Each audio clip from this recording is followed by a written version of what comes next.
So as promised, in this video I'm going to show you how to do the ribbing effect. So as you can see, I've got around to my white pin. This is on the 10 rows, as I said in the previous video.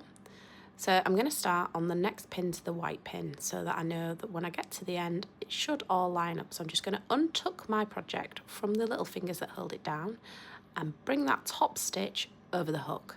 I'm using a crochet needle to do this. Some people recommend a darning needle, however I find this just as easy, so it's not a problem.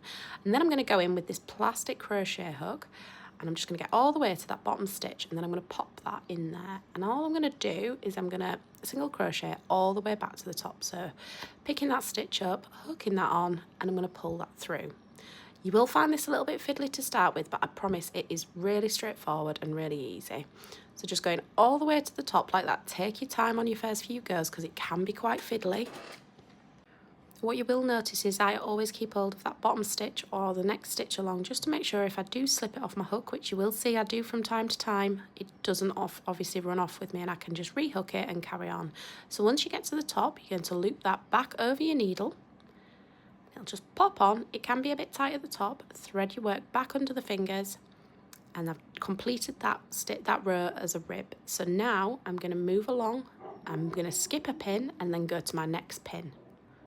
And I'm going to repeat the whole process again. So just very carefully unhooking my work from under those little fingers that hold it in place, sliding that top stitch off the hook there.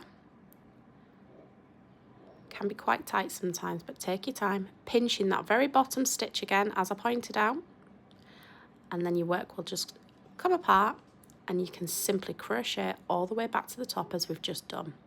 And what you're going to do is you're going to do this for every single stitch. So you're going to go around, miss one, and then do a ribbing stitch.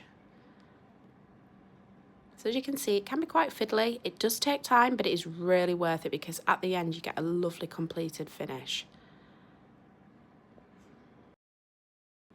So once I get all the way back round to the white pin, I can then continue on with my project because this is for a sleeve. So I'm only doing 10 rows of this, and then I will continue to wind on. So a total of 130 rows for this sleeve according to my measurements.